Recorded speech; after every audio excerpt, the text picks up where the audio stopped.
Good morning, everybody. Welcome to what's the name of the show again? The Lions Weekly Update. I'm going to get it right one week. Yes. I just got to turn around. I'm forgetful. Could it be the most basic title of all time? It could be. It's too simple.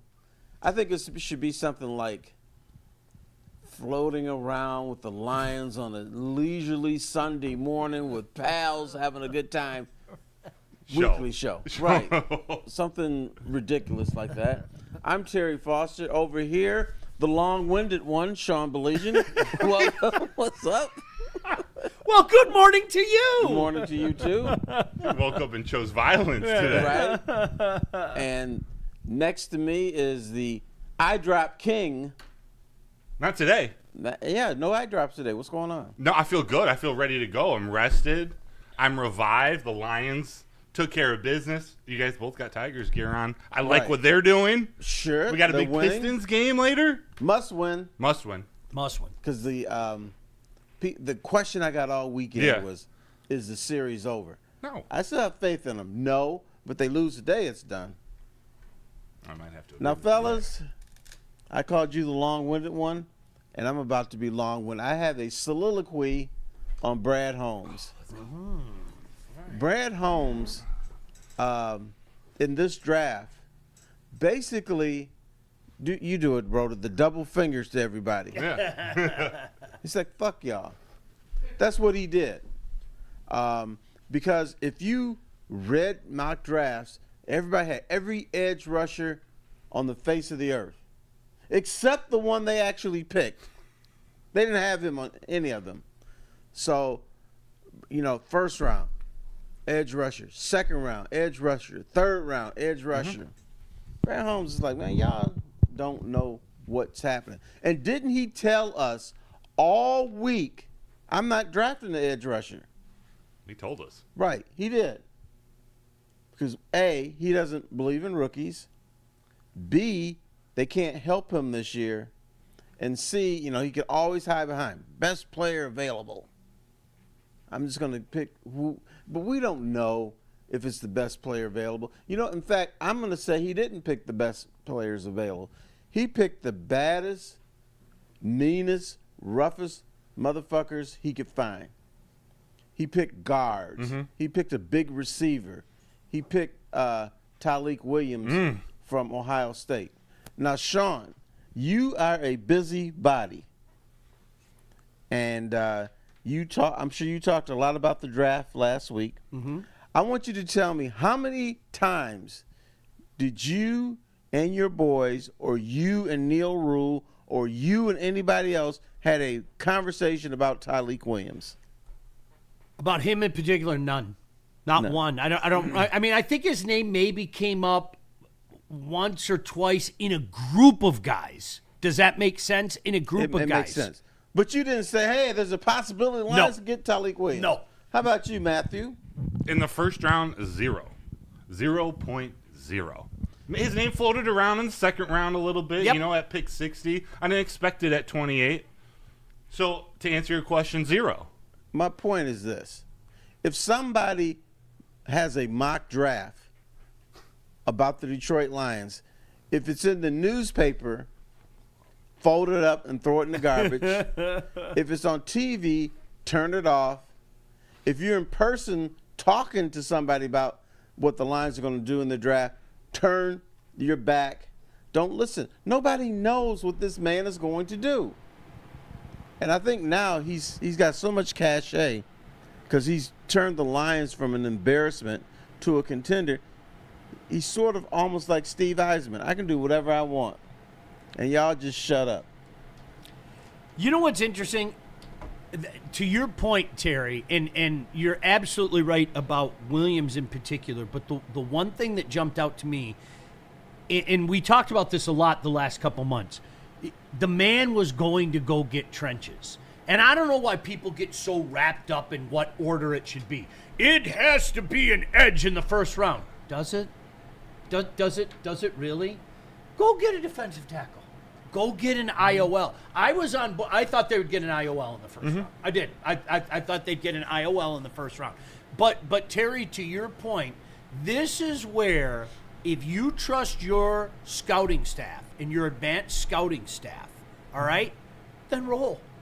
And right now, Terry, I'm going to echo, if you don't trust Brad Holmes, it's not Brad Holmes' fault. It isn't. That's a personal problem. Maybe you're trying to be the smartest guy in the room. Maybe you're still agitated at what the Lions have done to you over the course of your life. And quite frankly, I can't blame you, okay? Because we all have the residuals from that. But Terry, you're absolutely right. This guy has proven himself to be one of the best. Not the best. I think that guy's in Philly, personally. One man's opinion. I think most people will say that. Yeah, but he's definitely one of the best. Period. Right. And we don't listen because all I heard was he's going to get a rush in. Mm-hmm. But when you listen to what he said, I don't believe in rookies. I'm going to pick the best player available. I don't chase needs. And that's the way it played out. Yeah, everyone wants an edge rusher. How about we flip the script and say we want better edge rushing? We just got better at the edges by drafting Tyleik Williams. Mm-hmm. Tyleik Williams makes Aiden Hutchinson and Davenport and all the edges on your roster better. So you improve the edge rushing. You didn't get your edge rusher in the first round or the second, third, fourth, or fifth round. You got him later. Mm-hmm. But you got a guy who helps out your edge rushing. And Dan Campbell said it too. Dan Campbell said it too. He plays on their side of the line of scrimmage. What does Neil talk about every time he's on the mic? This game is about moving guys this way, and it's about moving guys that way. Actually, he says, it's about moving guys this way and moving guys that way. Yeah, you did the impression. All right. You did the impression. That's what they did. Right. That's what they did. Right. Tony Dungy nailed it so many years ago, and if you haven't figured it out yet, I don't know what to tell you. This game, what can you do to make the opposition's quarterback's life miserable, and what can your quarterback do to them?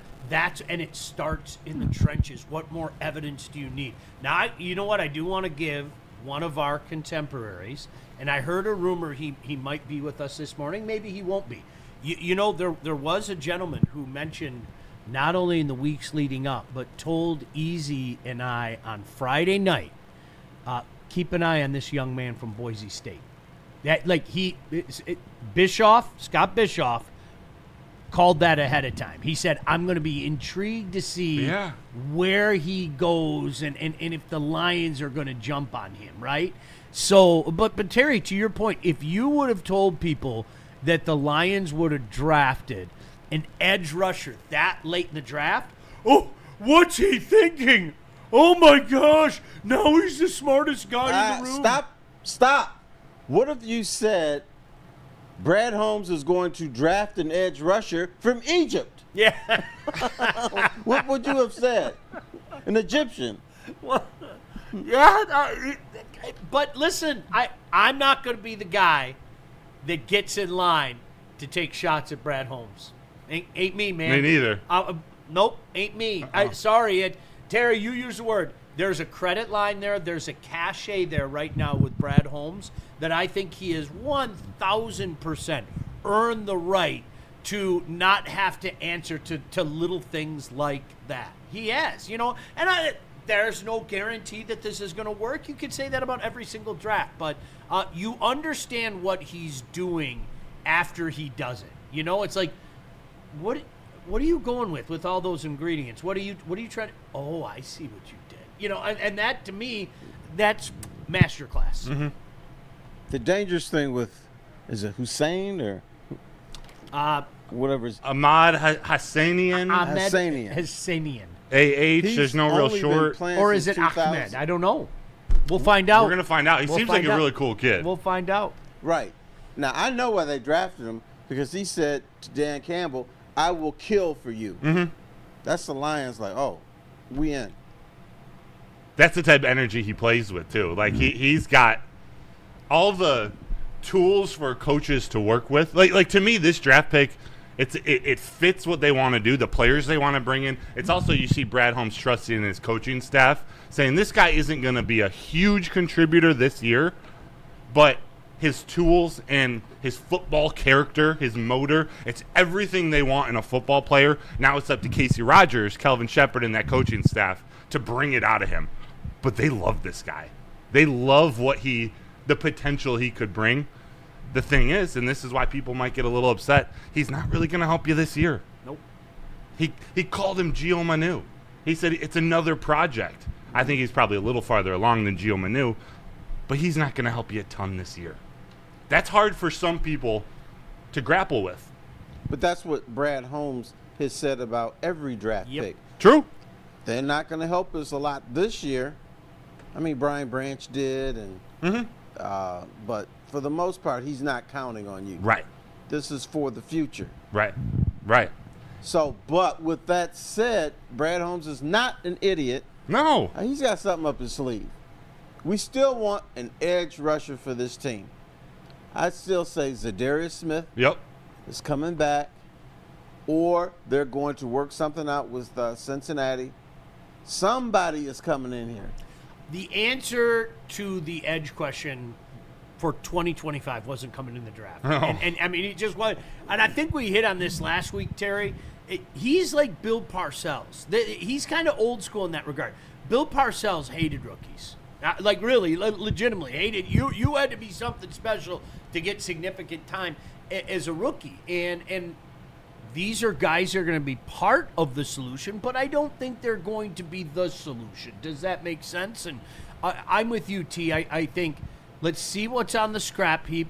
Maybe this is the year. Maybe this is the year where we, much like the T-shirts at Woodward Sports, say, fuck them picks. And go make that big bold move. If a Hendrickson is there or whatever the case may be, come trade deadline. Because I think the last couple years, people have kind of been clamoring for that. And Brad was like, let's see what we got. Let's see what we got. Unfortunately, last year we know what happened with the injury. But, Terry, I don't think that the answer is from what transpired Thursday, Friday, Saturday for this year.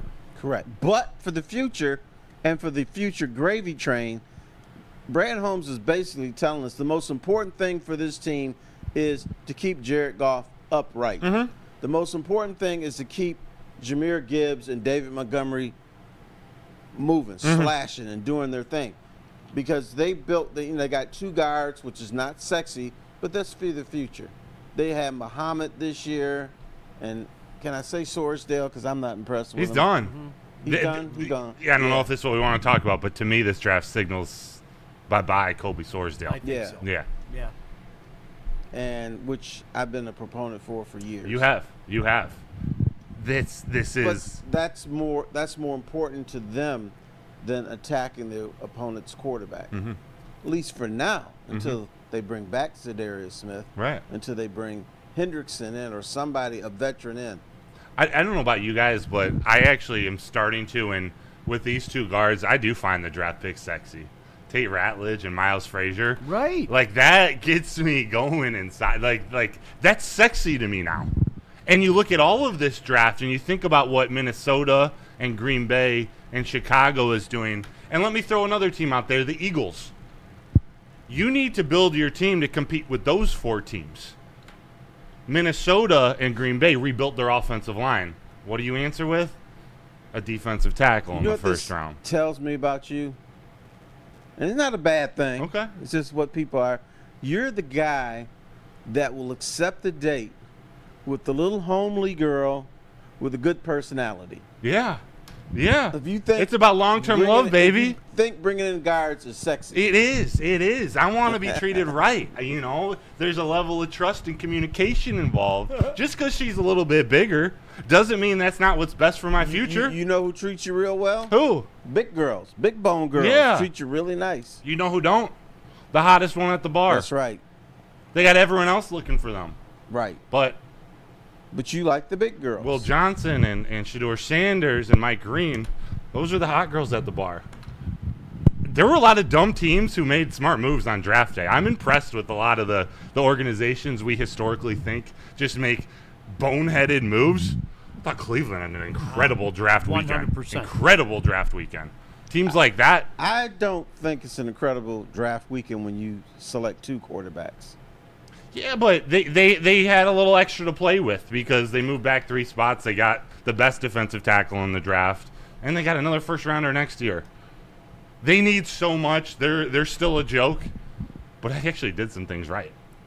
It is absolutely, like, really where Cleveland is at. It's almost like starting over. It really and truly is. I mean, they were already in a bad spot, and then the Deshaun Watson thing, I mean, it was the ultimate anchor. It was the ultimate anchor. So, I mean, that's the amazing thing about it. I didn't think the Giants were bad either. No. I didn't think the Giants were bad. Now, you got the eggs in a basket. Make no mistake about that. If Jackson Dart doesn't work, well, then the whole thing's going to come crumbling down. But, Terry, this is where we go back to what we said about Brad Holmes. Okay, do you trust your guys? Do you trust your advanced scouting? If you guys think that he was worth it to make that move and go get him in the later parts of the first round, then you know what? You might have been the smartest guys in the room. Like, honestly, if that's your franchise quarterback and you got it for that price along with the other things that you did, let's wait and see. Now, I got my questions about Jackson Dart. I'm not going to lie, but Me too.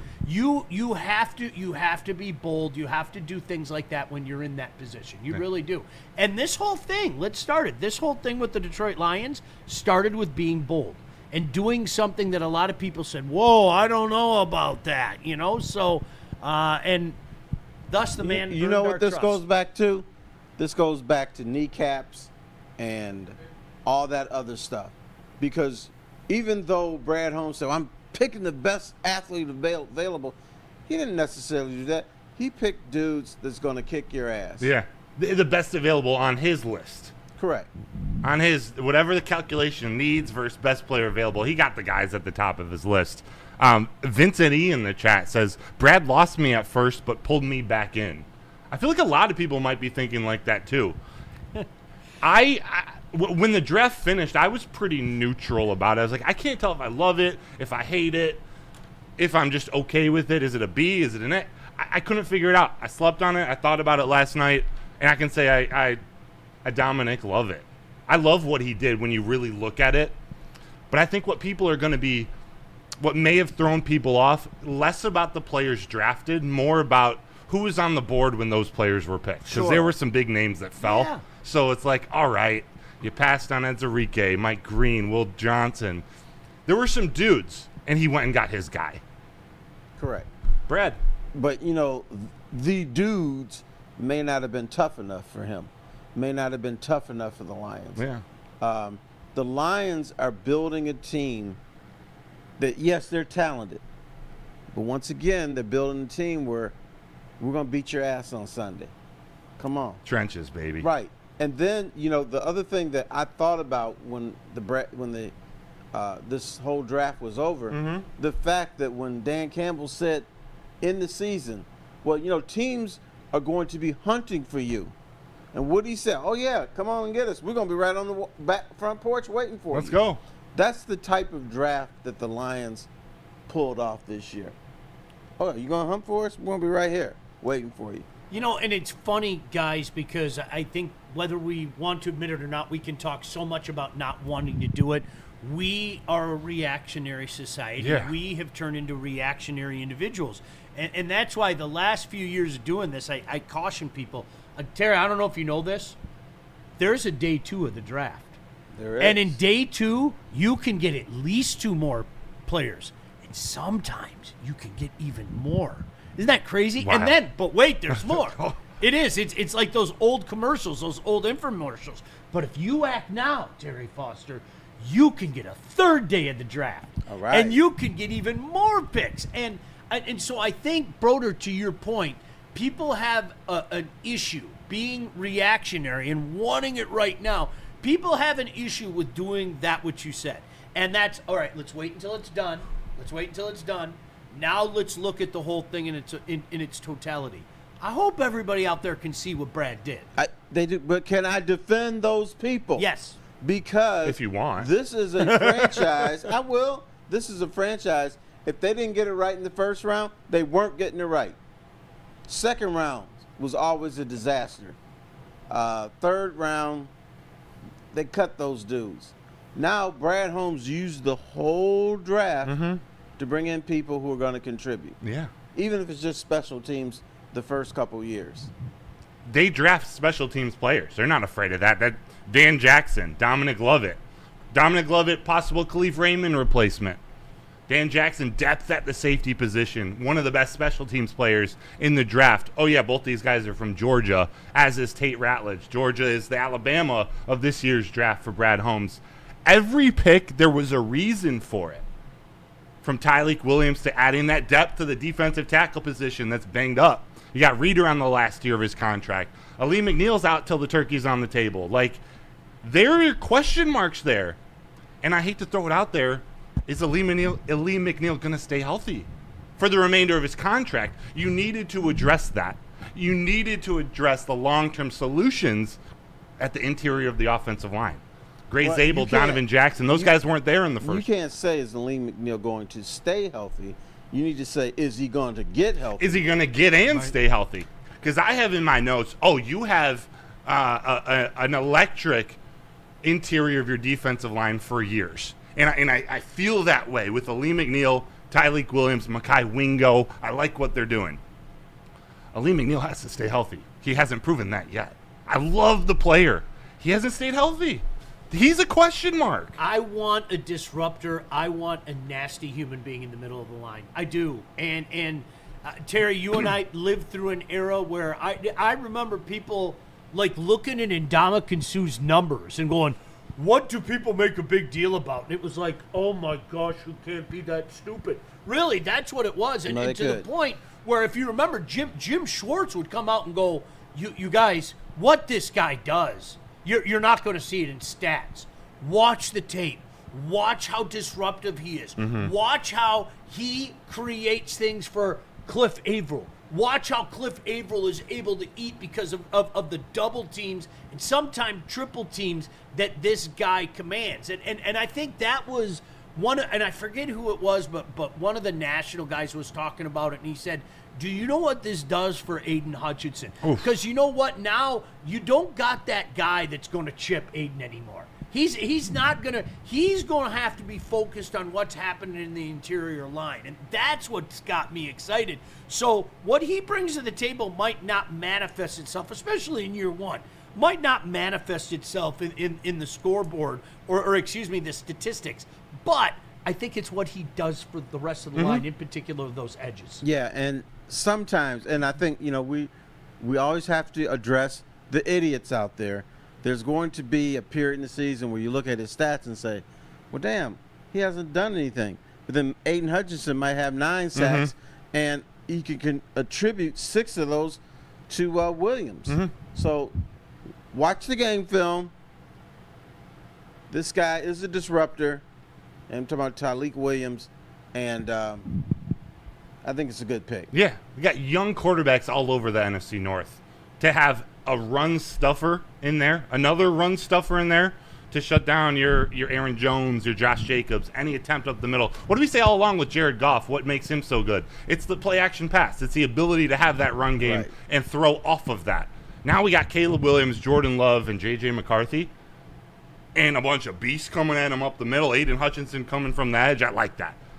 Can I read a super chat real quick? Please from our guy Dante151, $9.99 super chat. Thank you, Dante, and everyone in the chat. If you could hit that like button, that helps us all out. If you send us a super chat, we will read it here on air. He says, Dante151, can the NFL send ESPN to the moon so they don't cover the draft? Because they suck, especially that ass Mel Kiper. Also, Kiper being so butthurt on Sanders not getting drafted early was hilarious.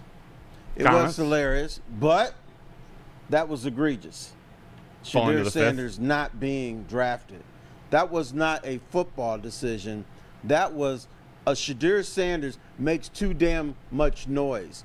We don't like that he called out people. We don't like the fact that Deion Sanders called out people and said that his son is not going to play for certain teams.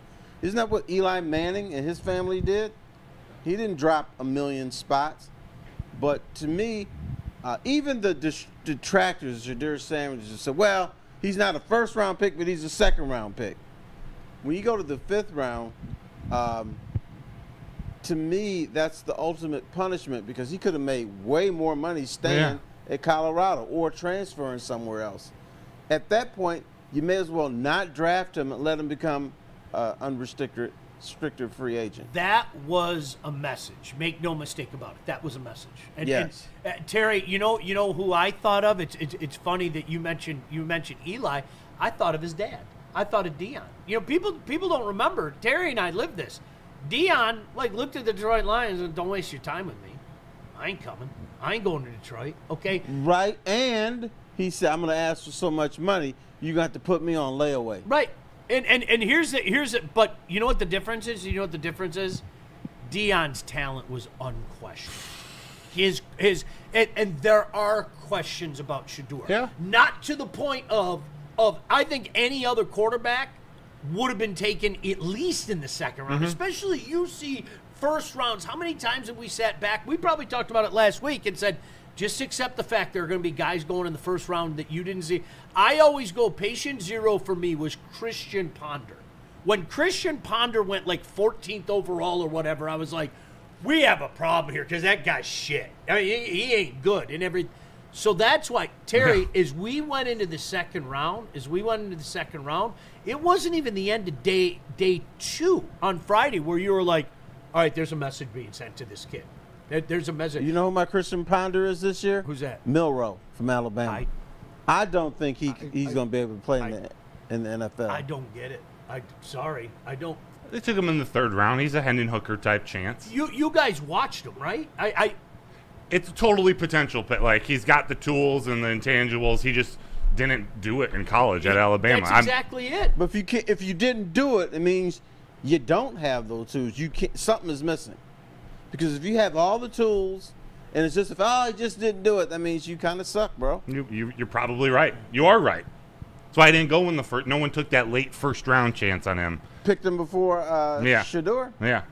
The Seahawks are taking a chance. How many other quarterbacks were taken before Tyler Shuck? There were a handful. We see that the potential is pushing farther and farther back in the draft. I got one more for you guys from our guy Byrne, a $5 super chat. He said, I had an epiphany. Brad doesn't draft BPA overall. He drafts BPA at positions of weakness. What was the key play in the playoffs? A bull rush on 3rd and 1, he says.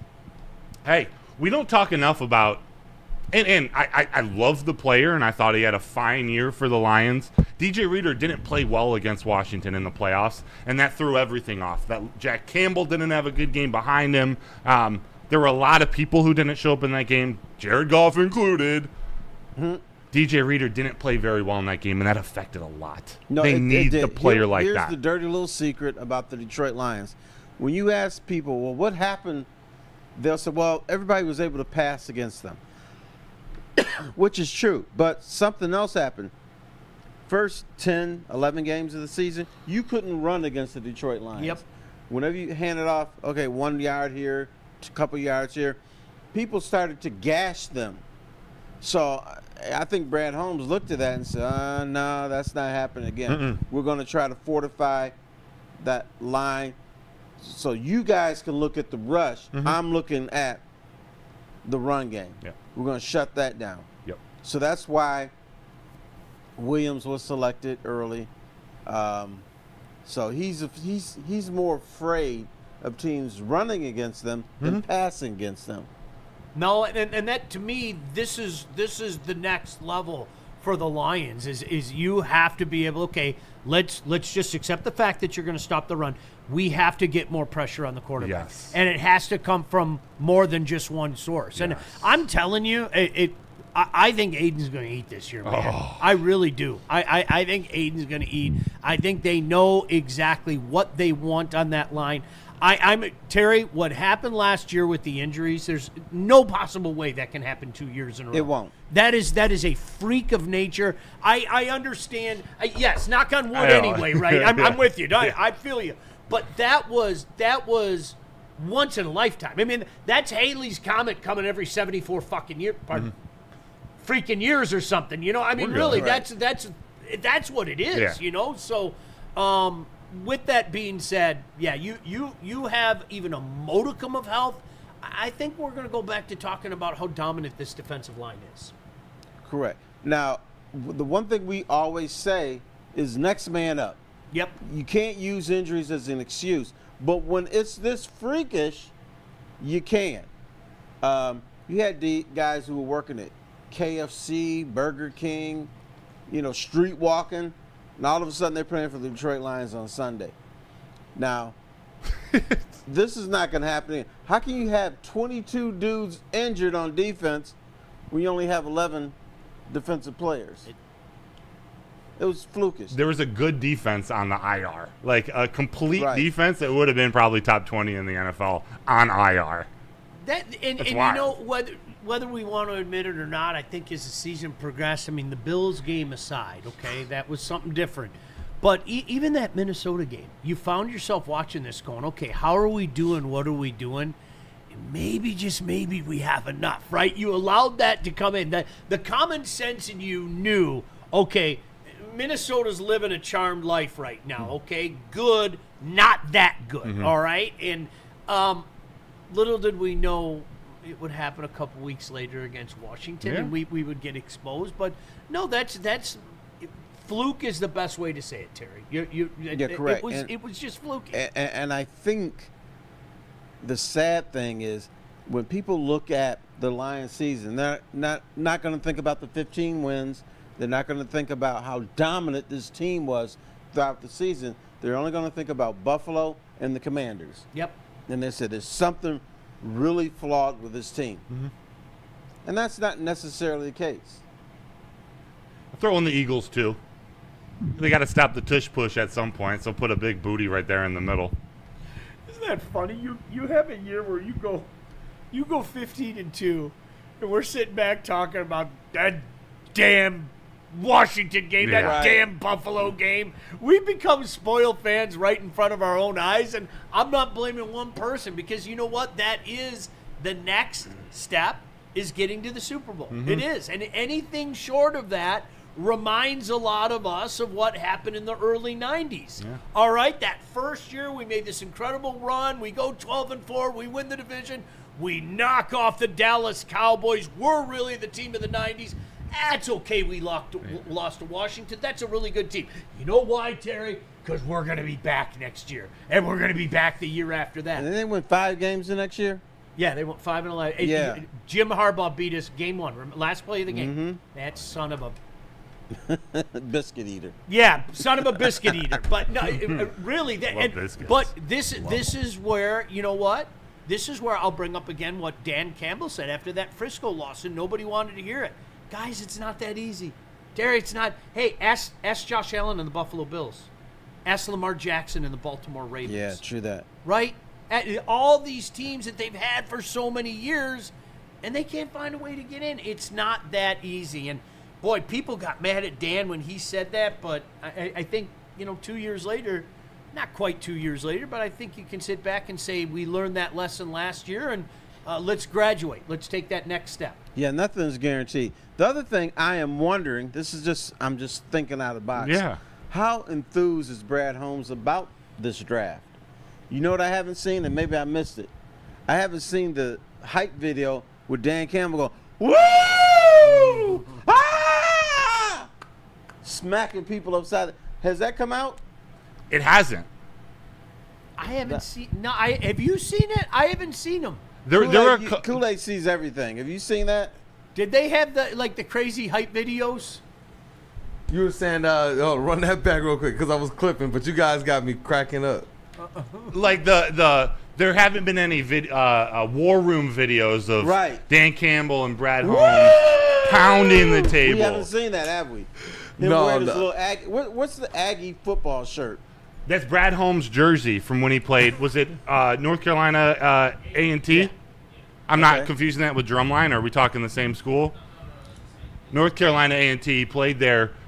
Still supports HBCU schools. It was a nod to Brad Holmes. He's got a speech coming up. He's speaking at the North Carolina A&T commencement in a couple and days, let's bring couple this weeks. Full circle. Yes. My nephew will be a freshman at North Carolina Let's go. A&T next year. Come on. Future Lion draft pick? No, probably not. No. He's slow and fat. But he's going to North Carolina A&T. That's cool. Good for him. What Congratulations. did you say? He's slow and fat. So is Tyleik Williams at Uncle some T. point. that's true. Uncle T's going to shoot straight with you. Yep. What's going on? Right. That's my scout report. But can he drum? No, he can't. Can't do that either. Oh, I heard that. Oh, my fault. Oh, you're good. You're good. Hey, My hey, I was hey. like, what? Mr. Internet guy over there, have you seen a Lions War Room video online? From this season? From this draft? Yes, with him wearing his little Aggie shirt. I saw that. I saw that with the Brad Holmes' alma mater, right? Yeah, but did you see him smacking people upside the head, slapping Sheila Hamp on the ass, saying, "This is what we got"? Have you seen that? No. I have not. Okay. I'm interested to see if one kind of shows itself. If that makes sense? There is a video of their reaction after the Tyleik Williams, and it's not a table pounder. They kind of look at each other. Dan Campbell gives them, I want to say, like a pat on the back or on the chest or something, and it's more of like we got the guy we wanted. All right, but you didn't see this. No. Yeah. No, there was a level of calmness with Brad, even at the podium, a level of savviness. Like, I think he feels really good about the draft, and he knows. Maybe he doesn't feel good about it. I don't know. Because usually it's like, oh, we got him. I didn't see that. You might be right. There was a comment he said, and I want to say it was his post-pick one draft press conference, where Tyleik Williams is like one of two defensive tackles that they were targeting. So it's like, was he looking at Walter Nolan or Kenneth Grant? Were they ahead of him, or where were they ranked? He got one of his two favorite guys at the defensive tackle position. They went for it, and he wasn't going to be available at pick 31. The Bills were going to take him at 30. He was going to be gone. So they picked him. Yeah. And they had Tate Ratledge in the second round because Gray Zabel, Donovan Jackson, Booker, they were all gone before 28. So he went defensive line, got his two guards of the future in the second and the fourth or fifth. Their second and their edge fourth rusher pick. from Egypt. And him. Right. And feel free to go a different direction if you had this planned already, Terry, but do we want to address the elephant in the room, the trade up for a wide receiver? Yeah, but I know where you're getting, but I'm going to pour water on it. Okay. That's okay. not to replace J-Mo. Oh, no. That's not where I'm going. To me, that's a Tim Patrick replacement. Yeah. We're talking wide receiver Isaac TeSlaa. Yeah. To me, the trade is one thing, and I don't know how I feel about it yet, but the player I love. I think it's electric, pun intended. He's a big boy. 6'4", 215. Once again, what do the Lions do? We're getting bigger, and we're getting meaner, and we're going to smack your ass around. A more athletic that's what the Tim Lions are Patrick? doing, right. I like it. A 6'4" out of the slot. I like this guy. And real quick, Ian Kinney, a $2 super chat, and he's got another one below for $5. He says, Aiden winning the sack record coming off injury, and then he follows up on a $5 super chat. Thank you, Ian. We have new coaches that are biting at the bit, too, and looking to show what they can do. I'm so excited for this season. It is. You know what? When they moved up, I think to me, guys, the surprise was the Lions staying at 28. You know, aren't we? We're so used to what's Brad doing. Brad's got something cooking. So when they moved up in the second round, for me, Terry, it was like we were all sitting here, Easy and Bischoff and myself on Friday, and we're like, things are back to normal. Brad's making moves. You know, the question was, what was he going to do in that round? But he showed us again what we think, because I think the way that our minds go is, well, these are the needs, and you have to go in order, right? It's like going in the grocery store, Terry. Sometimes I need something in aisle 8 more than I need something in aisle 2. But you know what? Since I'm in aisle 2, why don't I pick up what I need so I don't have to double back? So I'm going to go in aisle 2 to get something. And then I'm going to keep going on from that point on. And I think that's what Brad, they needed an edge. We all know it. Here's what Brad did. You came in today and, hey, Sean, you didn't wear pants today. And so why don't you go to the store and buy some pants? And Sean says, fuck you, Terry. I'm going to the store. I got my Visa card. I'm going to buy myself a sweater. What you going to do about it? That's what Brad Holmes did. No, you're right, and you don't have to cross these off. Who you like and who they like. I'm not saying you're wrong, okay? Like, I like Mike Green. I think Mike Green, the Lions weren't going to draft Mike Green. It wasn't going to happen. Now, as he kept falling, did I start to think to myself, okay, maybe, but he doesn't fit what they want. And so who you like, I think, is a lot of times inconsequential to that. And I like I said, I'm not going to be the person, Terry. Don't count me in if you want to start taking shots at Brad Holmes. Sorry, you can't take too many, man.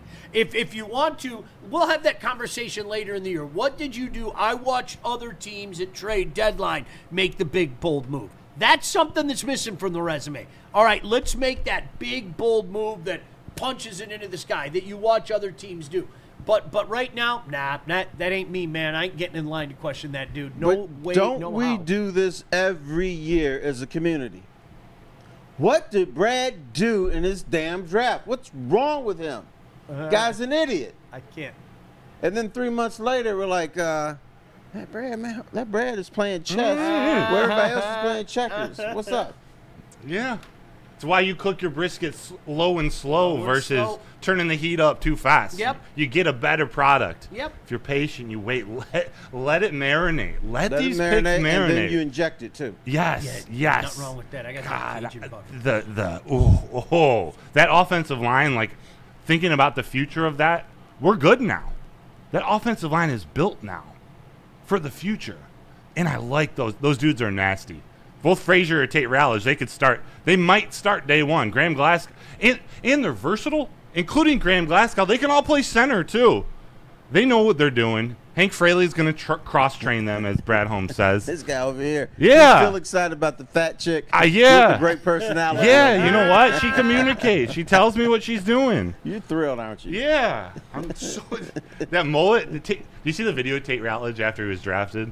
The little lip quiver. Yeah. Can you imagine being an offensive lineman and being drafted to Detroit?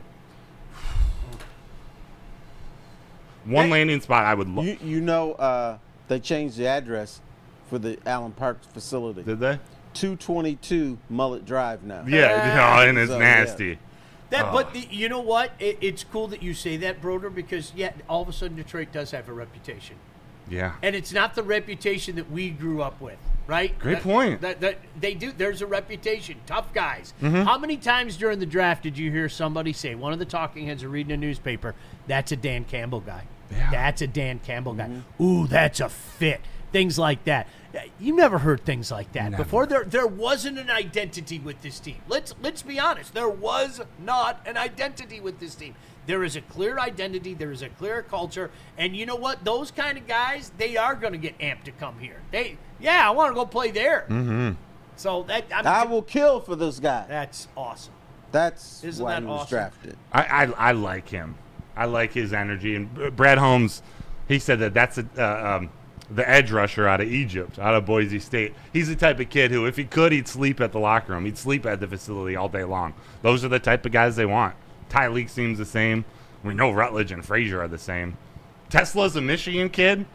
Played at Hillsdale. Yeah. Where's he lives, I think, on the west side of the state. Like, they're building something Was it special here long Hudsonville? term. Is- Hudsonville, Yeah, that's I what it think- was, I like think the it- ice cream. Yeah. I think Yes. it's Yeah. And I actually seen Hudsonville play Yeah? back in the day. Come on. Huh? I said, come on. No way. Yeah. Hey, Absolutely. I've eaten the ice Hudsonville cream. and Jennison versus Jennison. Did Hudsonville win? Yeah, they did. Yeah, hey. Big There we game. go. Go Big game. Hudsonville. So you're excited about the Lions draft. I am. I'm very excited. I'm very excited. And you just, because Brad Holmes did it, I'm good with Yeah, it. it again, if you're looking for answers to this next year, I think you're going to be disappointed. But what you're seeing is a blueprint for future success. You are. Yeah. Like, keep her going because, hey, guys, there are a couple guys that we love right now that have endeared themselves to us. They ain't going to be around much longer, okay? Let's be honest. The wear and tear that is the National Football League, I think there are a couple guys on that line where you have to ask yourself, how much longer are they going to be here, T? No, that's true. That's why the offensive line was addressed. But I still think that the edge rusher will be addressed. Yeah. even if he got an edge rusher in the draft, wasn't going to help him this year. He knows the Lions are Super Bowl contenders this year. At least they should be. So he's going to get a vet or two. Yeah. That's the better plan. Now, if you're talking about a team that's still building, then you would get your edge rusher out of the draft this year. Because they're not going to help you this year. Maybe they can help you the following year or year after that. That's the right approach. But if you're talking about trying to win it this year, you're going to bring in some older, rusty dudes who are going to help you this year. It could be Zadarius Smith. It could be Matthew Hendrickson Judon from Cincinnati. Somebody's coming in here. I don't give a damn what you say. No, What you and think? I agree with you. In a perfect world, it would happen before the season. You know, you would get to that point where Cincinnati, Hendrickson's a name that keeps coming up, and rightfully so. Cincinnati decides we're going to make the move now. But for the people out there that have clamored, and this is one uncharted territory for the NFL, which I think they're starting to take over like everything else, okay? Nobody cared about the NFL trade deadline. Nobody moved. Nobody cared. Right. And you know what? Now that's become a thing. Like everything else with the NFL. I mean, how many schedule release promos did you see over the weekend?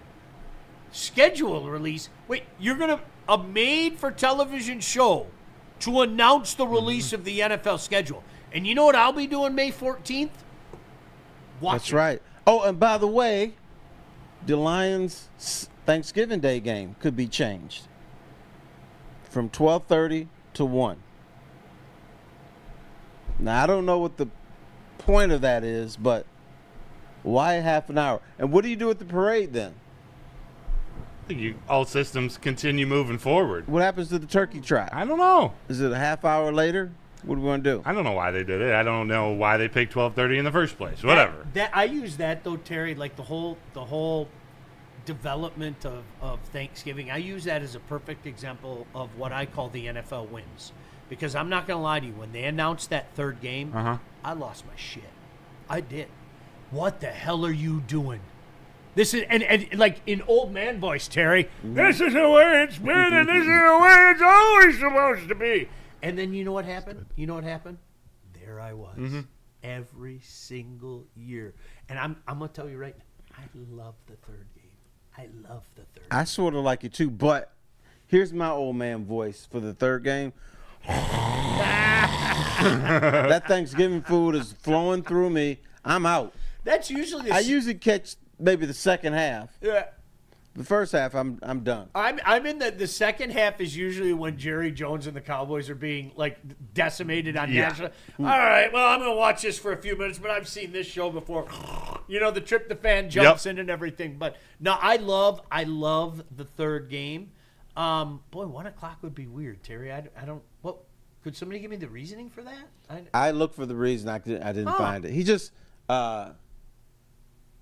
Roger Goodell just announced it and just said there is a reason. We just don't know what it is. We don't know what it is. He did it for a certain reason, and it involves making more money. What that half hour did, who knows? You know what it could be? It could be people aren't getting up to watch the game at 12:30, and they kind of tuning in at 1 because it's different. We don't have 12:30 NFL games. No. We don't have them on Sunday. We don't have them on Saturday. We don't have them on any day of the week. So maybe say, usually you start Sunday at 1 o'clock, so we're going to do it on Thursday too, on Thanksgiving. Hey, I'm That's going the to be only thing I watching. can think of. Yeah. Isn't it funny, though? I always think of Thanksgiving, and it's such a special day for a myriad of reasons, obviously. But, Terry, for me, it was always, when I was a kid, one side of the family had dinner at 12:30 to coincide with kickoff, and you had the TV in the room, and then you ate, you did what you did, and then the other side of the family, it'd be right around the start of the Cowboys game, right around 4:30. You know, all right, we're going to stay here for a couple hours, and then we're turkey dinner number 2 is going to be over there. And for me, that's what, because our house has become the de facto. All right, if you want to go in someplace, come to our house. I do that way now. I have 2 myself. I do. It's like All right, I'm going to go with the smoked Cajun turkey. That's the 12:30 meal. And then I'm going to have the traditional turkey and maybe something else. I'll pull a little prime rib on or something later on in the afternoon. And more people find a way to come over for the early game, right? Yeah. Hey, can I stick around for that prime rib? No, you may not. But I mean, really, that's what it comes down to, and it's amazing how that day has become synonymous with football for so many families. That's just the way it is. And that's where it's going to be for Christmas, too. But we have a quiche brunch type of thing for the Lions game, and then we eat the big stuff as soon as it's over. Or probably I cheat. Third, fourth quarter, I'm eating the turkey and the prime rib and whatever. I think I told you it was really funny, for so many years, Terry, you and I were at the same place on Thanksgiving. And so my kids grew up in their formative years. Thanksgiving dinner was 7 o'clock. Dad wasn't home till 7. We're going to have it at 7 o'clock. So a couple of years ago when I was home one Thanksgiving morning, true story, my daughter walks downstairs about 9 o'clock in the morning. She does the double take, like one of those zoinks like that, right? And I'm like, what's up? And she was like, I'm not trying to make you feel guilty, Dad, but this is the first Thanksgiving in my life you've been home. And I was like, honey, that's awesome. Thank you. Now my soul hurts. I'm bleeding inside, right? And daughters tend to be more careful, right? They choose their words carefully.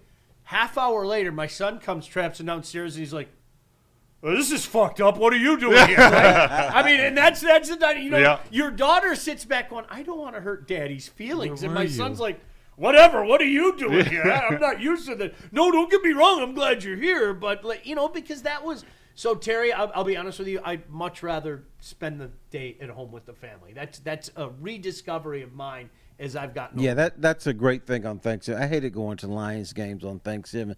But, once again, daughters and sons are different because I always had to cover a Lions game on Thanksgiving. The daughter would say, we got to make sure Daddy's got a plate. And so she makes sure it's warm and stuff. She looked out for you. She looked out for me. My son was like, oh, Daddy's not here. His plate's in the oven. He would always raid my plate. So I would get home. I'm like, I got a half a piece of turkey, no mac and cheese. What's going on? So they had to hide the plate from the boy. It is. I still. There aren't many times where I feel like a kid again. But I don't care what anybody says. Man, when you find out who they're playing on Thanksgiving, it's still I'm not joking. It's about a 10-second. It's like a ooh, the Bears. Right. You know what I mean? Right. And then you're like, oh yeah, okay, I'm a professional, and all that. But now there's still there's something about that day, Terry. I've never been able to put my finger on it. It just is. There's just something special about that day, man. Well, you're going to start a half hour later now. All right.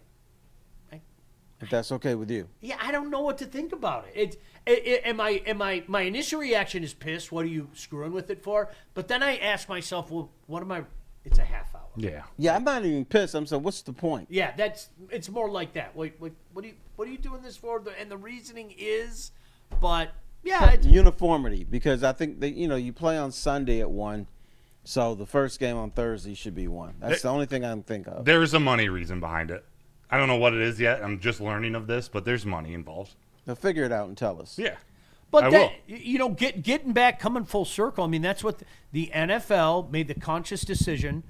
Terry, probably about 15 years ago, we're going to own the year. We're going to own the calendar, and systematically. I mean, the draft. It is what it is. Nothing touches it. There's nothing comparable to it in sports. There really isn't. There's nothing comparable to it. Scheduled day is a crazy day. May 14th? Right. Like, I know that date because I've seen it on TV. Like, right. I haven't even been paying attention that closely. And May 14th. The two blondes announced it on draft day while you guys were. Two blondes. Right. Well, they did that for a reason, too. Hey, right. We're releasing the schedule. You guys love this now. And I'm telling you, I can't eat it up anymore. And every team puts out their silly schedule release on social media. So, what did the Patriots do? What did the Lions do? That now it's, and again, the NFL. What else do they do?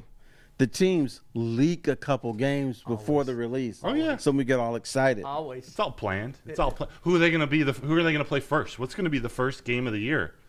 Is it Philly, Detroit? I bet you the Lions leak the Thanksgiving game if it's the Chicago Bears. Welcome So back, you got Ben. Ben Johnson coming back on Thanksgiving and blah, blah. That's going to be a big deal. If the Bears are their Thanksgiving Day opponent, I bet you the Lions sneak it out before Do you know what I everybody else. think? I felt this all year, and this is the first time. I think it'll be the Vikings Think so? because of what happened last year. Just one man's guess, because the NFL would love that. We saw last game of the year how big that was. Oh, yeah. I don't think the Vikings are going to live up to it on their end. I just don't. But I wouldn't be surprised if it's the Vikings. I don't know. It's to me, Terry. I don't know. I feel dirty when it's a non-divisional rival. I really do. Like there have been Bills. games. Yeah, like I remember Barry's rookie year. Like the Browns were in here, and you're like, Cool. Who cares? it's the Browns, all right. It's almost like it has to be a divisional rival, and then you sit back and you look at who. There's your boy Milroe, Jalen Milroe doing Jalen Milroe things right when we're on. But no, all jokes aside, He just did the turtle. yeah, what you do, all jokes aside, is you sit back and you say, okay, how many times are they going to be on, the national? Oh, you got one of those Saturday games there. Oh, that game could be a flex. That's the beautiful thing. But the trade deadlines become that too. It's still not as powerful as baseball's trade deadline. Not yet. Okay, but you can see what they're trying to do. They're trying to own that too, and that's the NFL. When they make a decision to own something, when have they failed? Like honestly, when have they failed? They haven't. People love football. Skydog72 in the chat says, Broder, if Philly isn't game number 1, they'll be the Thanksgiving opponent for the Lions. What would you think? Well, actually, no, because they play at Philly. Yeah. So that wouldn't work out. Yeah, you Can can. I- Yeah. Or maybe game 1 is at Philly. Yeah, that would be exciting. You don't think bringing Ben Johnson back to Ford Field for the first time on Thanksgiving is something the That would NFL be wants? unbelievable. I- It'd be I unbelievable. think that's a high probability. I think it's a high probability. That'd be unbelievable. I got to ask you guys, what do you think of that Bears draft, starting with Colston Loveland at 10? I like it a lot. For them? Yes. Okay. And I hate saying that because that man has become he whose name I dare not mention. I'm sorry. Yeah. I don't With like this long-ass tie. that stuff. When you're gone, you're gone. Like that, especially if you choose to go to the Bears. I made a joke with Joik Bell. When Joik went to the Bears, I texted him. I was like, hey, it's nice knowing you, man. He was like, oh, Sean, it's like that. I go, yeah, it's like that. You're a Bear now. All right? I hate the Bears. I hate the Bears. But if, when you put on the cap of objectivity, I like what the Bears did a lot. And you can see what they did. They're kind of Lion-esque in some of their moves. You see what Ben Johnson's trying to create. Yeah. Revamped offensive line, and then he went When- all that offense. Luther Burden in the second round. I do think it's a pretty good pick. Doesn't scare me that much more than if they went Ashton Genty in the first round. Colston Loveland, great player. I think a great fit for them. I think there could have been scarier things that they could have done. When But- does Ben Johnson give his kneecap speech? I hope he doesn't. I hope he doesn't think he's Well, he Dan can't do Campbell. Exactly. He can't do it. So actually, let me flip it. I hope he does because it's going to be goofy. It's going to be awkward. Well, our questions about him are: can he command an entire room, a locker room? Can he run an entire football team? We know what he can do with offense. He's got weapons now, but can he put it all together? He's still got that dude, Caleb Williams, who I'm still waiting for his buzz like I'm at the Outback Steakhouse. Is it ever going to happen? Oh, people To be determined. People a year ago at this time, that was one of the most head-scratching things.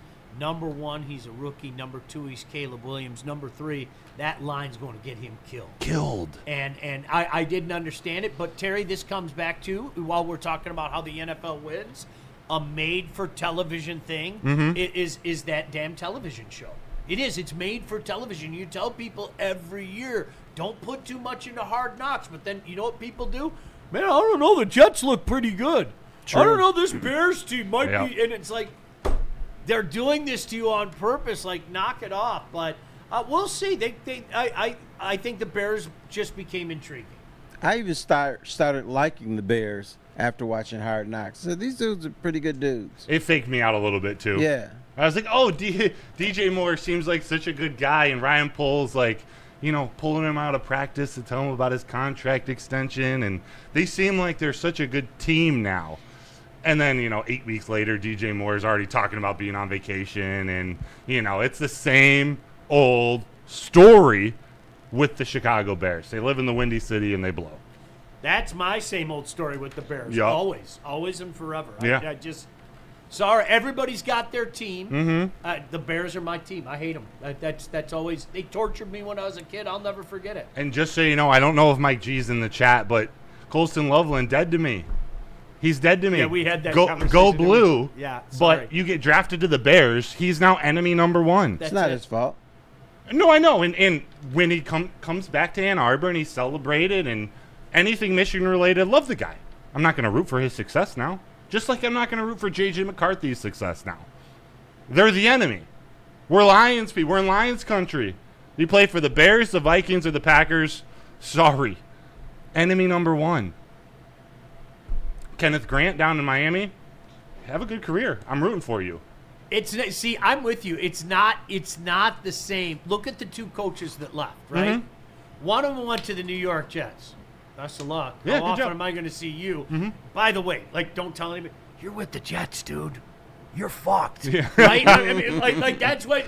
Yeah. I didn't say that out loud, but the Jets. I don't care. You go to the Bears? No. No. No. Later. Out. See ya. I don't wish you luck. Yeah. I wish you no luck. You're not getting that from me. No. Because it'll come against the detriment of my team, and I want nothing to do with that. The Jets, though, Terry, you sit back. Yeah, okay.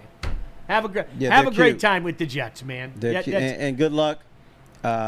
You'll probably be back in 2 or 3 years. Right. I'll give you a tip of the cap when we're up 21, when we face you in a couple of years from now, Yeah. whatever the case may be. Hey, thanks for the memories, Coach, but the Bears are something different, man. I got no time for that.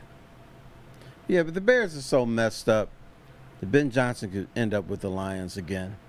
By the way, did you see their war room reactions? Specifically when they called Colston Loveland the most low energy, soft, quiet. Colston Loveland was trying to give energy to them, and Kevin Warren's good, welcome you to You Chicago. mean kind of like Cleveland when they drafted Shador? Yeah, They looked a little low key on that one too. Big time. they did. Terry Sean, I got another super chat from Byrne. Actually, 2. First, shout out to Hudsonville. He says Michigan Salad Bowl. Is that a real nickname for Hudsonville? Or maybe there's some inside joke that involved? Probably happened after. The creamery. They make all the ice cream there, Yeah. right? They They pretty do damn have good ice some cream. good too. ice cream there. It's delicious. But then he says, in 2024, Brad said, I will do what it takes to make sure Vildor isn't starting. This year, Brad said, I never want to see 3 defensive tackles, bull rush Goff on 3rd and 1. So we go get 2 guards. Yeah. Right. Thank you, Byrne. Shout out to everyone in the chat. We got 550 people watching us right All now. right. Appreciate you, man. Thank you all for being And here welcome. Sunday morning. This is the Lions Weekly Update with Terry Foster. That is Sean Baligian. I'm sitting right next to 2 legends here. Yeah, Terry they're- Foster, Sean they're all here Baligian. because of Sean. Sean's been killing it all weekend with the draft here at Woodward Sports. Oh, yes. All weekend. Has it been fun? Oh my gosh, it's a blast. We I were mean, talking before, just sports all weekend for you? It is. No, really. I mean, this is. Sometimes you have to be reminded of why you got in this business and how much fun it is. I mean, legitimately. I mean, think about this. What else am I doing on a Sunday morning right now? I miss the days. I grew up in the era where I would spread the Detroit news all over my floor and read what he had to say. Now I can sit next to him and Yeah. listen to what he had to say. Yeah. Right. Let's fucking go. And say he's full of shit. That's what you can But you do. can say it to your face. Right. No, but no, really. This is. I don't know about you guys too. This speeds up for me until training camp, and then it seems like training camp lasts forever for me. It's like, okay, all right, we're in the home stretch. We're in the home stretch, and then you get into training camp, and it's like, okay, anytime now. And can we forget these exhibition games? Although Can we- I like training camp when they start fighting. Yes. I look for the fights. Yeah. And the Lions are going to be in the Hall of Fame game. Yes. So training camp's going to start earlier, be more intense right off the bat, and we You've get to been see a down game. there, haven't you? I've never been. Oh, it is. I would recommend it to all you guys if you get a chance to go. It is. Well, you know how big high school football is down in Ohio. Mm-hmm. It is a converted, glorified high school stadium that the former owner of the Saints. I think he put in a lot of money to help like renovate it and make it like big time. So not only do you have a high school team that plays there, the Canton High School team, but you have, in the past there were 2 GLIAC teams, but one of them got rid of their football program. But it is, Terry, it's so cool because the Football Hall of Fame is like right, Broder, over your shoulder, like literally over your shoulder from the stadium. And there's the Football Hall of Fame. And the thing is, the people walking around, it's going to blow your mind. Like, that was Lawrence Taylor, man. Like Just that, walking around legends. Yeah, I mean, that's the crazy thing. Now, they'll kind of rope them in, and they'll be out there in their gold jackets and everything. But I would recommend it to anybody. If you're willing, it's not that far. It's not that far of a drive. Head to Akron, go south to Canton. It's no big deal. I'd recommend it to anybody. It's a cool vibe being out there for that Hall of Fame game. And Well, now the let's go. Lions are in it. I'm in. I didn't even know that. I'll go if you drive. All right. We'll host the show from there. Sure. Why not? I'd do a half-hour drive. Yeah. It is. I really, and the Hall of Fame's awesome too. I mean, the Hall of Fame is really a cool spot. So, yeah, isn't that crazy, man? It's gonna be. That's the stuff that it's gonna be here before you know it. But then for me, like I said, I'm just being honest. It's like, okay, that was cute. I saw the first exhibition game.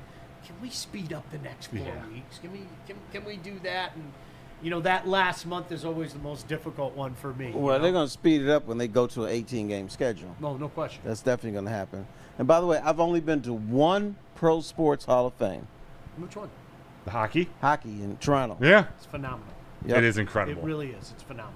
Yeah. It That's the only one I've been to, So too. I couldn't find them, so I'm in the mall, so I'm shopping for some cologne and some shirts. Oh, and Well, look, there's the Hall of the Fame. Hall of Fame. Let me go through this sucker. We'll take a picture with the Stanley Cup. They used Right. to have that, it was like the electronic goalie, and they had the 4 quadrants where you could go in and you could take shots, and Yeah. it's a really I went there when Mike Ilitch was let in, really. and then somebody else. Who was it? Oh, I think it was Eisenman or something. Okay. Yeah. Legends. Yeah, it's NFL's become a lot more interactive like that. They've really. I was there back in the day, and I took my boy there a couple years ago because Wayne State used to play Walsh and Malone. That were the 2 teams that I spoke of, and so calling the games, I was like, all right, let's kill 2 birds with 1 stone. We can go to the Hall of Fame and then stick around. We'll take a little dad road trip or whatever. So he stuck around for the Wayne State game, but taking him there, the only one I haven't been to is the Basketball Hall of Fame in Springfield. Yeah. But I've been to Cooperstown. I've been to obviously Toronto and in Canton. But no, that place is going to be besieged with Lion fans. It's going to be pretty cool. It's going to be pretty cool. Yeah. By the way, guys, Byrne confirmed Hudsonville. He gave us the backstory. He says it was out of respect to Hudsonville. They grow the majority of the local produce for Michigan and vegetables for Gerber baby food. So that's why they're called Michigan's Salad Bowl. No kidding, really? Learn something new Sunday morning. Ah. But I don't think of Gerber as a salad. No, but I think the vegetable portion of it, I get. Yeah, I Yeah, guess. I get it. Dante151 also just put in a $5 super chat. Again, thank you, Dante, and everybody in the chat with us this Sunday morning. Dante said, to be honest, the Vikings, Jets, and Patriots all had a sneaky good draft. So which other team do you think had a sneaky good draft? Anything stand out to you, gents? I know for whatever reason the Vikings were kind of getting killed from some people. And I don't know. I looked at it and I can't say that I hate the Vikings yet, but I'll tell you what, last year planted some seeds. I don't know if you guys felt Yes. the same way, last year planted some seeds. So when you look at what the Vikings did, Donovan Jackson, That's my guy. Ty Felton, Ingram Dawkins, Kobe King, Gavin Bartholomew, guard, wide receiver, edge, linebacker, tight end. Okay, okay. I liked what Cleveland did, and I know Terry brought it up earlier. They did take 2 quarterbacks, but you are literally that franchise may as well be an expansion franchise right now. And so you know what you do? You bring in a bunch of guys. Mm-hmm. And if Dylan Gabriel don't work, then you know what you say? All right, maybe this Shedeur Sanders. And if he doesn't work, you go, well, he's a 5th-round pick anyway. Who gives a shit? That was kind of the position that they're in. I liked what Cleveland did. Mm-hmm. There's no doubt about that. But anything jump out to you? Now, I'll let you know in 2 years because Isn't that the most truth? time routinely people get these drafts wrong. They give out A's and then these players don't work out. We just don't know. Right. We don't know who's going to take off. We don't know who's going to get injured. We don't know who's going to get it.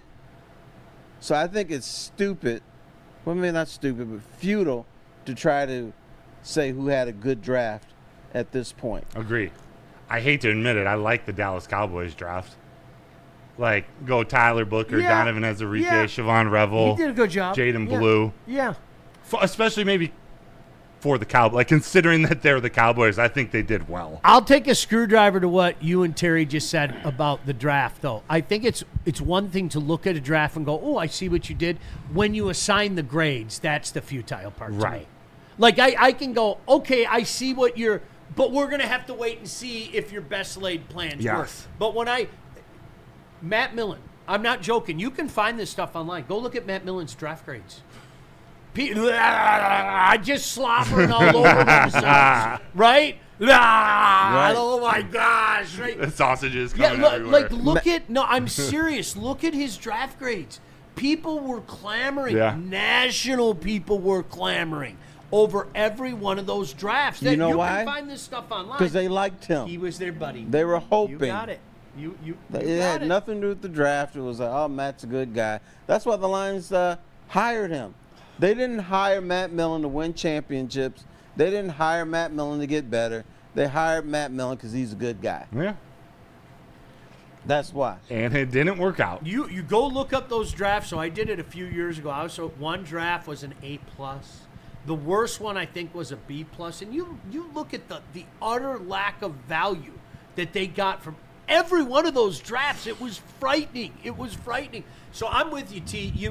When I hear draft grade, it goes through one ear and out the other. Hell, we're not done. We're not done with the Lions 2024 draft. We're not done with that draft. No. How could anybody sit back and go, well, I don't know about Brad's 2024 draft? Let's have that conversation a year from now. Yeah. I think 2 years is the perfect number. Right. All right? Whereas Terrion's only going to get better. I still don't understand the dogging on the guy personally. I'm with you. I don't get Well, it. well, he's handsy, He but you see the potential in this guy.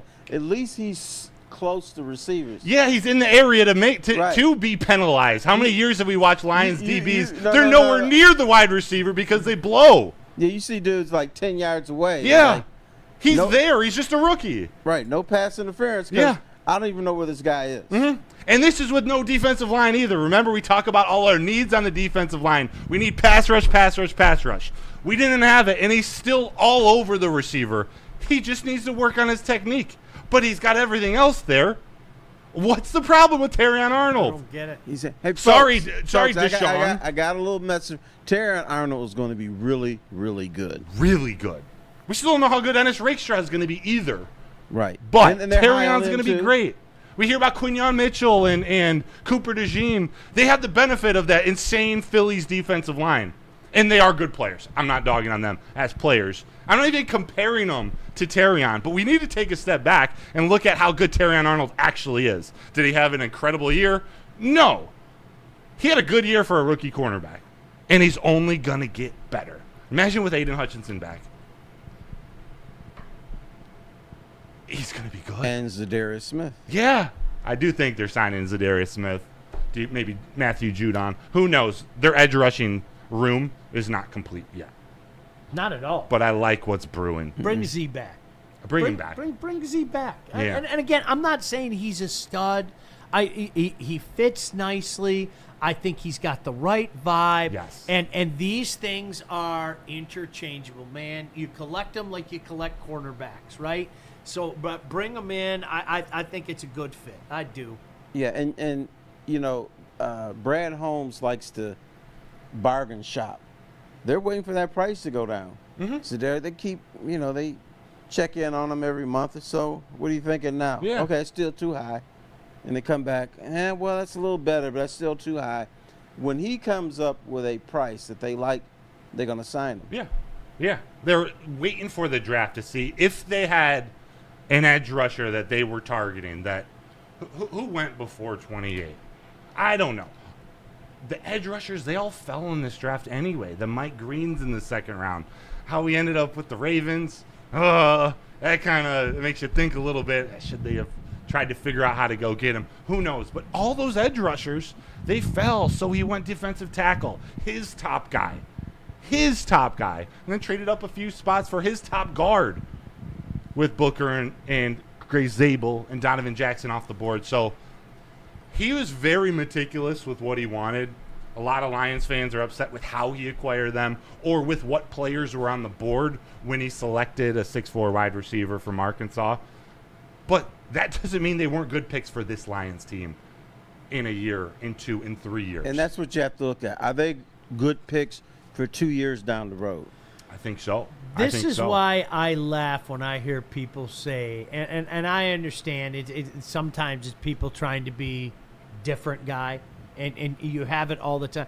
When I hear people say the Lions window's closed, I can't help but giggle. It's laughable, It Sean. really is, because while the window is still open for this current group, it's exactly what you guys were just talking about. Think about the guys a year or two from now, okay? Like Ennis, like Terrian, Right. that still have some building to do. Like the pieces that we haven't even seen yet, okay? That when those two pieces on the line go, because it's going to be sooner rather than later, okay? Like, they're two guys, thank you for everything you did, but I think the body can only take so much, and you guys know who I'm talking about in Decker and Ragnow. Well, you know what? Okay, we got a couple guys that can slip right in, and we've been working with these guys, and we've been coaching them up, and they've learned from the gentleman in front of them. I think that's a huge factor, and those are the types of things that good franchises do, and we're not accustomed to that around here because we didn't have a And good here's franchise. the other thing. The Detroit Lions, except for Ragnow and Decker and some, these are puppies. Yep. These are young boys. Yeah. They're wet behind the ears. So how can you say the window is closing on them when they haven't even reached their full potential yet? No, not. I'm going to say what we talked about earlier in the show, though. It doesn't guarantee you anything. No. The Buffalo Bills will tell you that. The Baltimore Ravens will tell you that. There are a slew of teams that woulda, coulda, shoulda, didn't. I pray to God every night that the Lions aren't one of them. But I think when you have a general manager like Brad Holmes, you're going to stay relevant. And not Jerry Jones relevant. I'm talking about like legit. Because you know what? Give Jerry his flowers. He's had a lot of good teams. He has. No great teams. No, but there they are in the playoff. You know they're not going to do anything, Terry. You know they're not going to do anything. Chances are it's going to, hey, we made the playoffs and we're going to get embarrassed on our own home field. So there's Even though we're going to be favored by everybody to win. Right. There's Jerry Jones relevance, and then there's legitimate relevance. And I think the Lions are in that legitimate relevance right now. I really do. Terry, Sean, Steve-O Baby in the chat says, Sean, the thing is that window should have been opened when they were in the playoffs 2 times and they didn't get it done. It doesn't. I think sometimes, Steve-O, we're all guilty of linear thinking, right? It doesn't work that way. It doesn't always work that. Well, here was the first step. Well, now there's a next step. So surely the next step is going to be. Well, it doesn't work that way. Sometimes you go like that. Sometimes and Bull Moose, you know whose window was closed last year? Or before last? Philadelphia Eagles. Yeah. Oh, yeah. Remember, they fell apart. Right. They were gonna fire Nick They Sirianni. will never come back again. Remember, They're they were going to fire Nick Sirianni. Yeah. The way they collapsed in 2023, they were going to fire Nick Sirianni. So, in that regard, again, when you have a good general manager, when you keep putting your your best team out there. How can you say the window's closed? How? I don't know. I heard that a lot this summer. Oh, yeah. Yeah. Is the Lions' window closed? I just say no. No. Stop it. People who say that, shout out to Ted Lasso. People who say that, it's like Woody Allen playing the clarinet. I don't want to hear it. The window is still open. Just because it was open and they lost doesn't mean it's closed. It's still open. Remember, I think it was our first show. I read off like 20 core pieces on this team that are all under 25 years old. We're just getting started. It's not. I get it. I think a lot of times, depending on how old you, Terry, I always blame the Pistons that you covered in the 80s. Okay, because you know what happened, Broder? We couldn't beat Dominic Wilkins. We couldn't beat the Celtics. We couldn't beat the Lakers. And it was linear like that. It doesn't work that way. You know, so many times you've seen this. You know what I mean? The Detroit Red Wings. You saw them go like this. You saw them get to the finals. You saw them set the record for most wins. Yeah. And then all of a sudden the next year they went like that. And you're like, what the hell's going on? Well, until playoffs started. And then they went and won the Stanley Cup. So that linear thinking crowd, guys, I don't know what to tell you. You brought up the perfect example, though. The Philadelphia Eagles, Nick Sirianni, and the Philadelphia Eagles is the perfect. They were done. They were going to blow that team up, right? Isn't that what everybody said? Yep. You can't. How the hell? They were by far the best team in football, and they fell apart. And oh my gosh, they flamed out in the playoff. How'd that work out? You mentioned the bad boy Pistons. Yeah. The Pistons with Bill Laimbeer, Isaiah Thomas, Joe Dumars, John Sally, Dennis Rodman were one game from being broken up. Isn't that amazing? One game. If they had lost that one game against the Washington Wizards in the best-of-5 series, they were going to break them up. Isn't that unbelievable? That would have been the end of it. How do you think Lions fans are going to react when they go 12-5 this year? They'll freak out. They will. So what's wrong? They're on the will. way down. They will. I told you, the Lions, you can't believe in them. We'll hear some same old Lions talk. Much like the Red Wing fans did in 96, 97. Right. You went from this historic year to meh. I mean, they were meh the next year. And then the playoffs started, and they got her going after a slow start. But, boy, Broder, I'm with you. I hate playing the schedule game, but I play it every year anyway. Yeah, like it's we fun. all do. Right? Sure. Because, the reality is there are going to be multiple teams that we thought were really good that aren't going to be, and there are going to be multiple teams that we thought would suck that aren't. But I play it anyway. The Lions are going to go 12-5. They're probably going to win the division, and people are going to talk about the fall off. Yeah. And they're not going to talk about you can lose 3 more games and still be a better team than you were the year prior. Right. And have a better chance in the regular playoffs. season, for a lot of people, and I don't blame them, is not going to matter. Yep. Yeah. They're only going to look at what they do in the playoffs. Which is fair. I have no problem with that fan. I think we're at that point where you're expecting more than just getting to the playoffs. 100. I'm there. So I don't judge those fans for that. The ultimate success or failure of this team is what happens in January or Yes. February. I love that It's now. wonderful to be at that point. And that's why I'll say again, Terry, I would rather the Lions go 12-5 and win the division and, God forbid, even have the number 1 seed. I don't care how you do it. If you go 9-8, but you get it done in January and February, that's cool. To me, that's the ultimate success or failure. It's true, but if you go 9-8, chances are you're not going to get it done. 100%. in There January, are February. small exceptions to that rule. There's no doubt about it. But for me, boy, Broder, that's a good question. I think that's something we better mentally prepare ourselves. Yeah. We're going to be dealing with that all year. I don't care what you guys say. They were 15-2 last year, man. Hey, you're a real franchise. You don't drop to this team. Get ready. We're going to hear that shit all year, man. That's it. I don't want to hear that stuff. No. I don't want to. Stop crying. I know. Be a man. I You have to listen can't. to it. But everybody in the National Football League has a drop-off at some point. It's what do you do in the playoffs? Yep. That's what I'm trying to say. Like, I don't think a 12-5 team this next year is a drop-off. It's less wins, but I think that 12-5 team could be a better team. Right, but look at this fan base. Every time the Lions lose a football game, it's over. Yeah.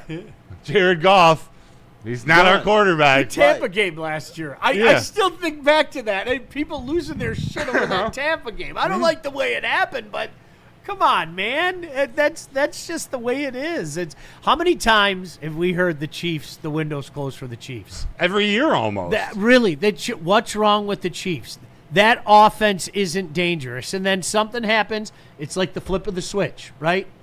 Chauncey, well, we flipped the switch, and Patrick Mahomes and the Chiefs get right at playoff time. Now, last year they couldn't overcome some other things, but that's the reality of it, man. Some teams, we're going to do our business. We're going to meander our way through the regular season, but when the lights come on the big stage, we're going to give you the greatest play you've ever seen, and that's that's kind of been their MO.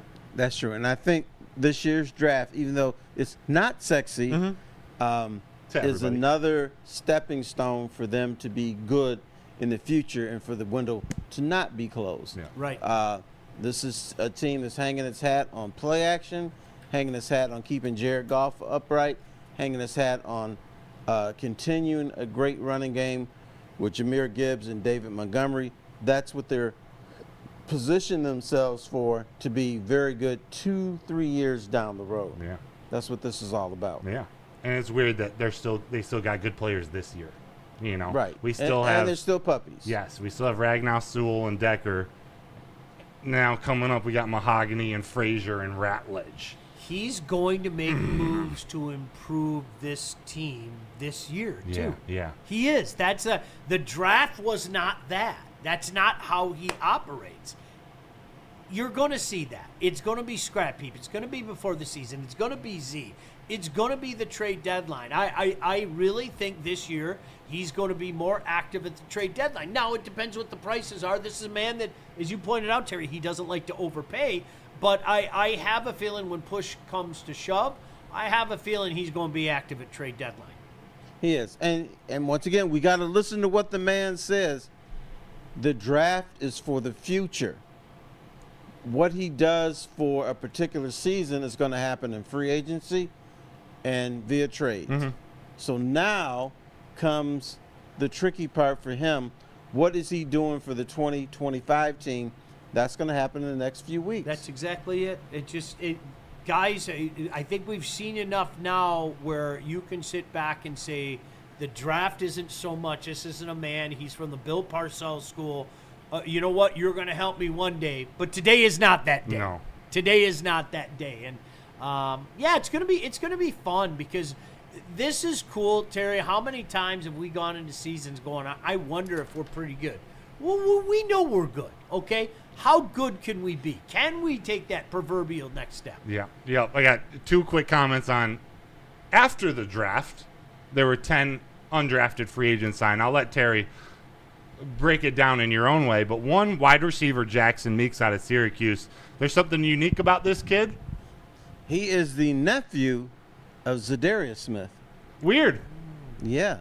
Odd. So maybe they bring him in. He said, hey, Unc. Man, I sure would love to play with you, Unc. What we going to do? Let's get going. How about that? How cool would that be to play with your nephew, right? How stinking cool would that be? That's a unique experience. That would be a more lethal combination than LeBron and Bronny. I'm just saying. And Terry, there was another player drafted, and there was some partying going on in your neck of the woods. Our neighborhood, yes. Is it Jake Newman? Luke. Luke Newman. Luke Newman is the boyfriend of one of our neighbors. Oh. Had a little party, and he got drafted by the Bears in the 6th round. He did. He's a guard out of Michigan State guy. Yeah. Yeah. Yep. Yeah. So those are 2 I That's thought that was awesome. fun. I know we're wrapping up And here. I forget his name, but one of my son's boys got drafted from West Bloomfield High. Come on. All right. Hey, Michigan's starting to produce. That's right. This state, we're underdogs, baby. We're slept on like mattresses. The secret's out with MHSA football. It is. Yeah. You're starting to see guys get that extra star, and you're starting to see some of the Southern schools come up here and take a serious long look at a lot of guys, Got blue collar attitudes up here. Yeah, no doubt about that. And some of the talent is so good. I've even seen you at some of the games I covered this. Yeah, we last had a lot of fall. fun doing it. I enjoy it, man. That's a heck of a lot of fun on a Friday night doing some of those games, man. And the game that he and I saw each other, what an instant classic. Howell and Belleville was unbelievable. What a fun game. There's nothing like high school sports. And Bryce Underwood didn't pass much in that game. Yeah. Just I use think he his only legs. passed like 7 or 8 times. Yeah. Hey, I hope high school sports aren't too affected by NIL, and that's a conversation for another day. But there's nothing like a Friday night under the lights, whether you're in Michigan or you're in Texas. Awesome. It really is awesome. You can't put a price tag on it. Peaceful Tim, shout out to you. Gifted 1 Woodward Sports membership to the chat. Looks like Mr. Schadenfreude got it. Shout out to you, Peaceful Tim, and all 550 people still in the chat. We had ourselves a show. All right. Thank you. Thanks for hanging with us. Terry, take us Let's out. do it again next week. We're going to do it again. You guys coming back? I'll be here. Wouldn't miss it. Okay. Yeah. I may have a surprise for you next week. I'll decide that. Depends on if I'm in a good mood or not. But we'll see. All right. Well, anyway, folks, thank you for joining us today. This is the Lions Weekly Update Show. Shout out to Willie. Shout out to Kool-Aid in the booth. Thanks, boys. Thank you. Willy Wonka. Thank you. Kool-Aid, Sean, and the lefty here, Matt Broder. I'm Terry Foster. See you next week.